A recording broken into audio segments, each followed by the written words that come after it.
Have you ever trusted someone with your home, your land, your dreams, only to find out they were secretly using it behind your back? Well, that's exactly what happened to me. This story is about how my own Homeowners Association, HOA, tried to rent out my ranch without my permission. They thought I would never find out. They thought they were clever, untouchable, and above the law. But what they didn't expect was the FBI walking straight into the middle of their scheme. Now, let me take you back to the beginning. I've owned my ranch for years. It's not just land to me. It's freedom.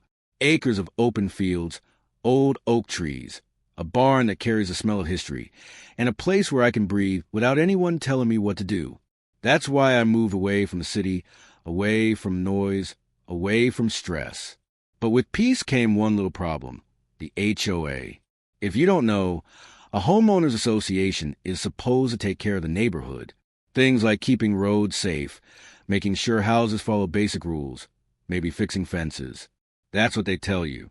But once you're in, you realize it's a whole different story. The HOA wasn't just watching over the neighborhood. No, they acted like they owned it, like they owned me. They sent letters about the color of my barn. They complained about my horses being too loud. They even fined me once because the grass grew an inch too tall after heavy rain. It was like living under a group of nosy, power-hungry landlords, except I already owned my land free and clear. Still, I paid their silly little fines, ignored their rude remarks, and focused on my ranch. But then something strange started happening. One evening, I noticed lights on in my guest house. At first, I thought maybe I had left something on. But when I walked closer, I heard voices. Strangers. People I had never seen before. My first thought? Trespassers.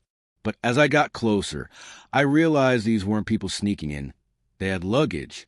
They were staying there. I walked up, introduced myself, and asked the obvious question. Who are you? And why are you in my house? The man looked at me confused. He said, "Oh, we booked this place online." The HOA listed it as a rental. They said it was fully approved. My jaw dropped.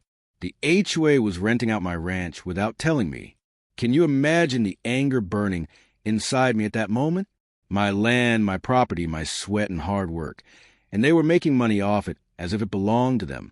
I asked the couple to show me the listing. They pulled out their phone and opened the website.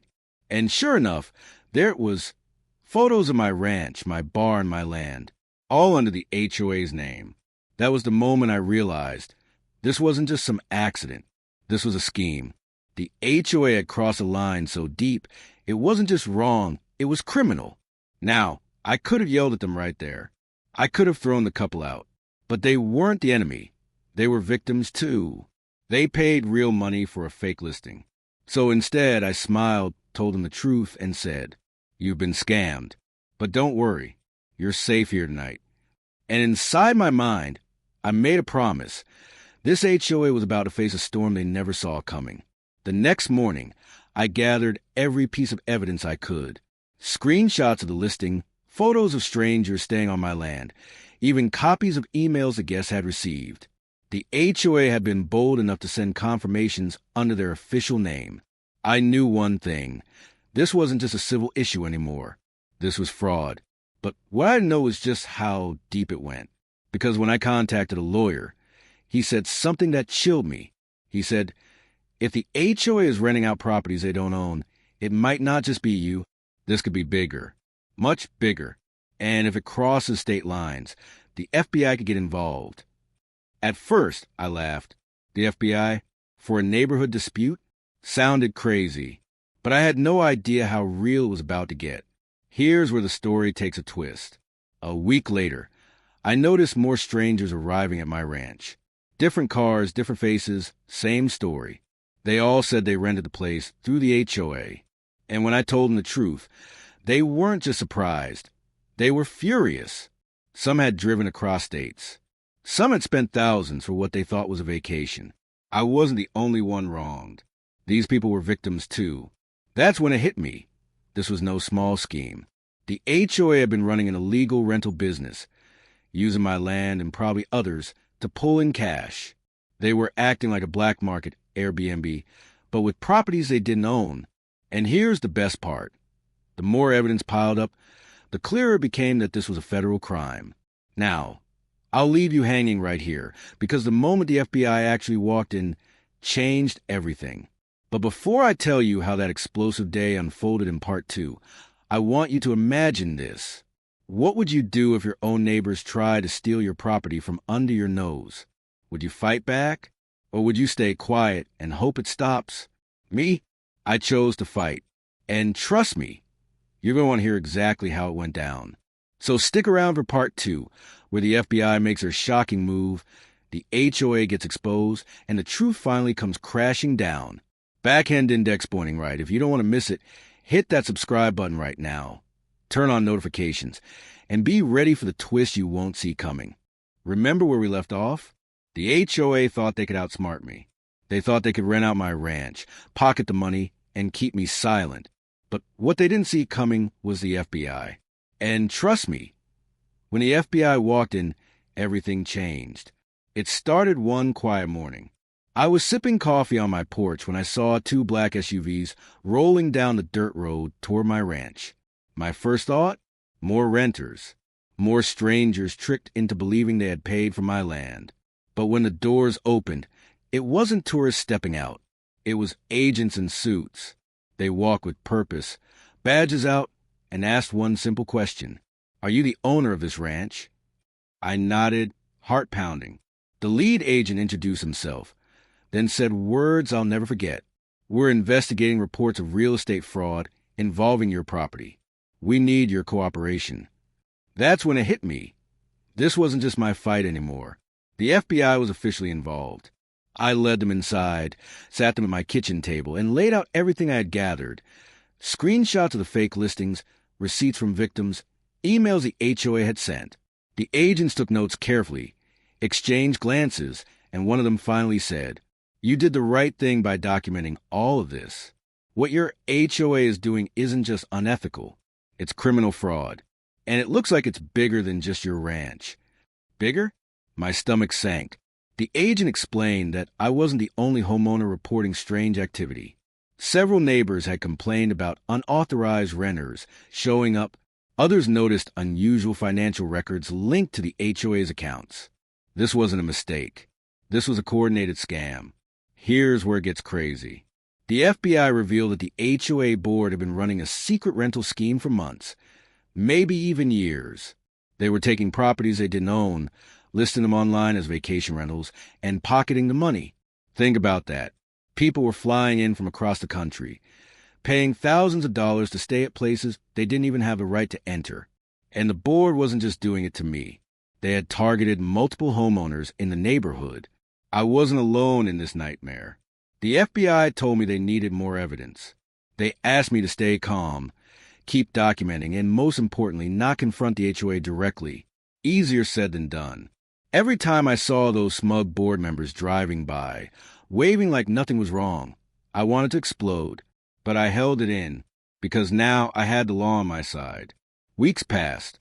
More strangers showed up at my ranch with reservations. Each time, I welcomed them, explained the truth, and directed them to the FBI.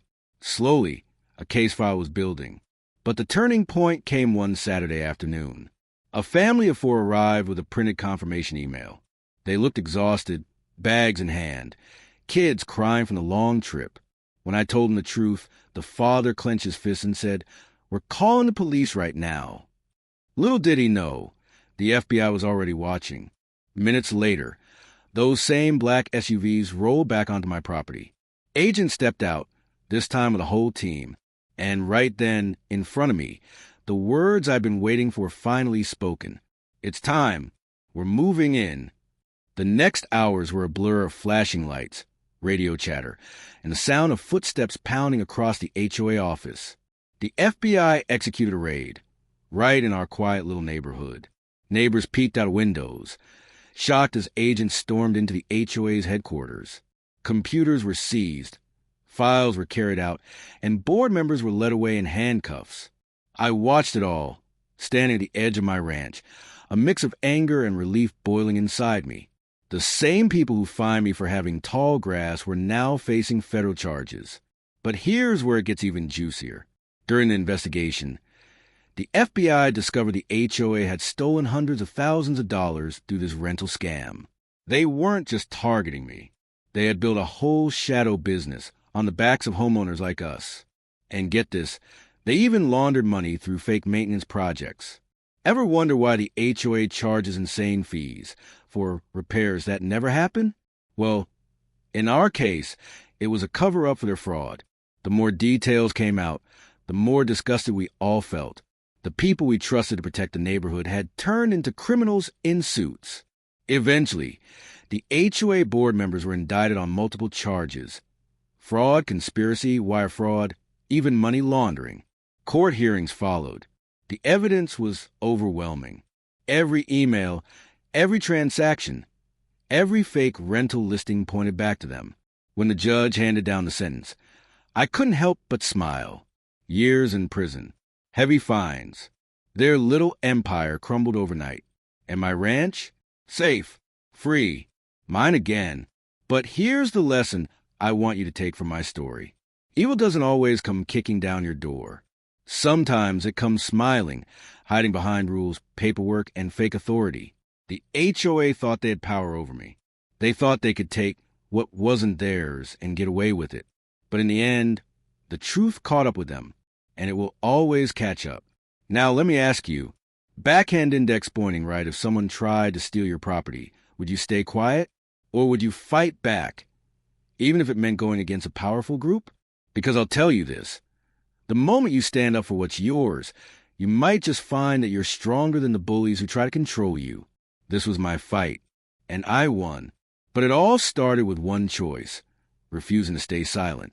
So if you found this story valuable, do me a favor. Hit that like button, drop a comment below sharing what you'd do in my shoes, and subscribe for more unbelievable true stories like this one. Because trust me, what happened next in my life with the HOA is a story you'll want to hear, and I'll be back to share it.